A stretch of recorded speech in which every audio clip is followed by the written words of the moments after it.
12th maths exercise 4.5ல 9th third sum solve அப்படின்னு கொடுத்துருக்காங்க. இங்கே லெஃப்ட் ஹேண்ட் சைடில் 2 tan இன்வர்ஸ்னு இருக்குது, இங்கே tan இன்வர்ஸ்னு இருக்குது. இப்போ ரெண்டு சைட்லேயுமே ஒரே மாதிரி நம்பர்ஸாக இருந்ததுன்னா இங்கே ப்ராக்கெட்குள்ளார இருக்கிற டேர்ம்ஸை நம்ம ஈக்குவேட் பண்ணிக்கலாம்.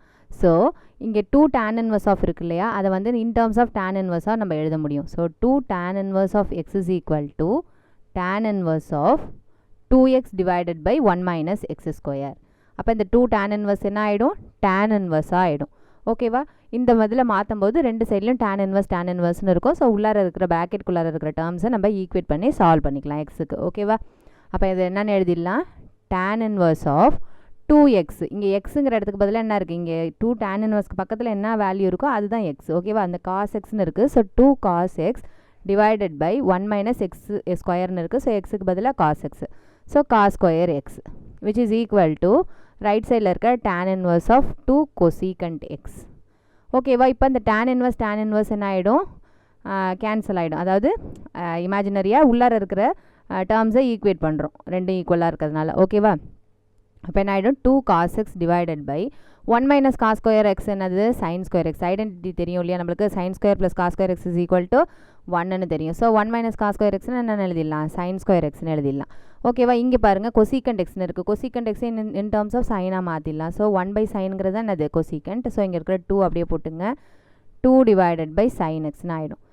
ஓகேவா? இப்போ இந்த 2 கேன்சல் பண்ணிக்கோங்க, இங்கே அப்படியே கிராஸ் மல்டிப்ளிகேஷன் பண்ணிக்கோங்க. cos x into sin x is equal to sin square X. இப்போ போய் சைனையும் sin ஸ்கொயரையும் கேன்சல் பண்ணாதீங்க, என்ன செய்யுங்க, ஒரு பக்கமாக எல்லாத்தையும் கொண்டு வந்துடுங்க. So sin square x or இந்த cos x into sin x அப்படியே வச்சுக்கோங்க. இந்த sin ஸ்கொயரை லெஃப்ட் சைடு எடுத்துகிட்டு வந்துடுங்க. sin ஸ்கொயர் எக்ஸ்னு ஆகிடும், மைனஸ் sin ஸ்கொயர் எக்ஸ்னு ஆகிடும், விச் இஸ் ஈக்குவல் டு 0. இங்கே இந்த sin x காமன் ஆகிடுங்க. காமன் எடுத்தால் cos x மைனஸ் sin xன்னு இருக்கும், which is equal to 0. So இண்டிவிஜுவலாக ஒரு டேர்மையும் நம்ம என்ன செய்யணும், ஈக்குவல் டு 0 பண்ணணும். So sin x is equal to 0ன்னு ஒன்று இருக்குது. Next cos x minus sin x is equal to 0ன்னு இருக்குது. ஸோ இந்த சைனை வந்து ரைட் ஹேண்ட் சைடு எடுத்துகிட்டு போயிடுங்க. அப்போ cos x is equal to sin xன்னு இருக்கும். ஸோ sin பை cos நம்மளுக்கு tan xன்னு தெரியும் இல்லையா. ஸோ இந்த காசை இங்கே எடுத்துகிட்டு போயிட்டிங்கன்னா இங்கே என்ன இருக்கும், 1 இருக்கும், 0 இருக்காது. ஏன்னா 0வோட காசை மல்டிப்ளை பண்ணால் 0. நம்ம வந்து என்ன செய்யணும், டிவிஷனுக்கு தான் கொண்டு வரோம். அப்போ என்ன ஆகிடும், இங்கே இன்ட்டு 1 இருக்கிறதா அர்த்தம். ஸோ cos x டினாமினேட்டரில் கொண்டு வரும்போது அங்கே இருக்கிற 1 அப்படியே இருக்கும். ஓகேவா? ஸோ sin பை காசுங்கிறது நம்மளுக்கு tan xன்னு தெரியும். So tan x is equal to 1. ஓகேவா? இப்போ இந்த sin x is equal to 0, tan x is equal to 1ன்னு நம்மளுக்கு ஆன்சர் தெரியும்.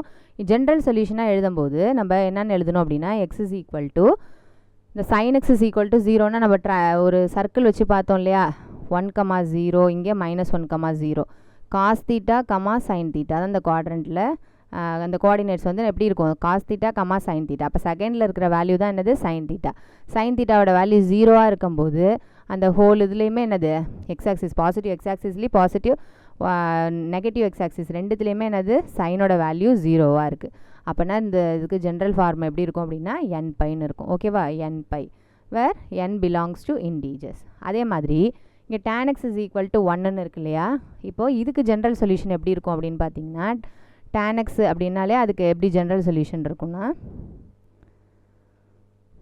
n பை ப்ளஸ் தீட்டான்னு இருக்கும். ஸோ n பை ப்ளஸ் தீட்டாங்கிறது என்னென்னா, இங்கே பர்டிகுலராக இந்த சம்மில் இந்த இடத்துல என்ன வேல்யூ வந்திருக்கு, tan xக்கு என்ன வேல்யூ வந்திருக்கு, அந்த எக்ஸுக்கு என்ன சப்ஸ்டிடியூஷன் பண்ணினா நம்மளுக்கு அந்த 1ங்கிற ஆன்சர் வருது அப்படிங்கிறத தான் கண்டுபிடிக்கணும். ஸோ எப்போ tanல 1 கிடைக்கும், 45 டிகிரி. ஸோ π/4. இங்கேயும் n பிலாங்ஸ் டு இன்டீஜர்ஸ். ஓகேவா? இதுதான் சொல்யூஷன்.